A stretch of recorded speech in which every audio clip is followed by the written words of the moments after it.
అవ్వడం చాలా బాగుంది. కృష్ణా జిల్లా పామరు నియోజకవర్గంలో ఓటర్ల జాబితా ప్రత్యేక సవరణ కార్యక్రమంలో మాజీ మంత్రి పేర్ని నాని, మాజీ ఎమ్మెల్యే కైల అనిల్ కుమార్ పాల్గొన్నారు. ఈ సందర్భంగా పేర్ని నాని మీడియా సమావేశంలో మెగా డిఎస్సీని దగా డిఎస్సీగా విమర్శించారు. 16,000 పోస్టులకు 3.30 లక్షల మంది పరీక్ష రాశారన్నారు.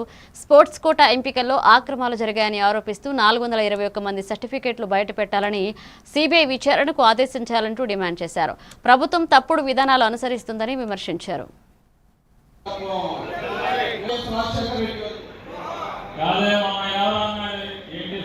ఇవాళ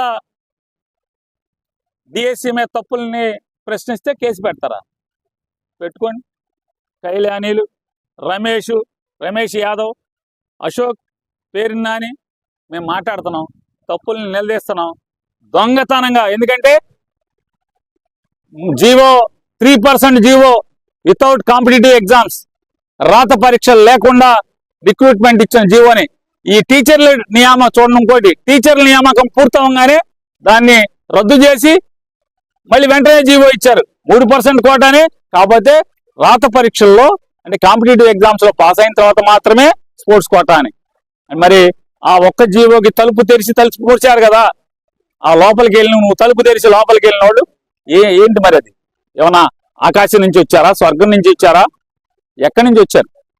వాళ్ళ రిక్రూట్మెంట్, టీచర్ల రిక్రూట్మెంట్ వరకు మాత్రమే, కాంపిటేటివ్ ఎగ్జామ్ లేకుండా, డిఎస్సి లేకుండా, టెట్ లేకుండా, ఏమీ లేకుండా లోపలికి వచ్చేసేసి టీచర్లు అయిపోతారు స్పోర్ట్స్ కోటా కింద.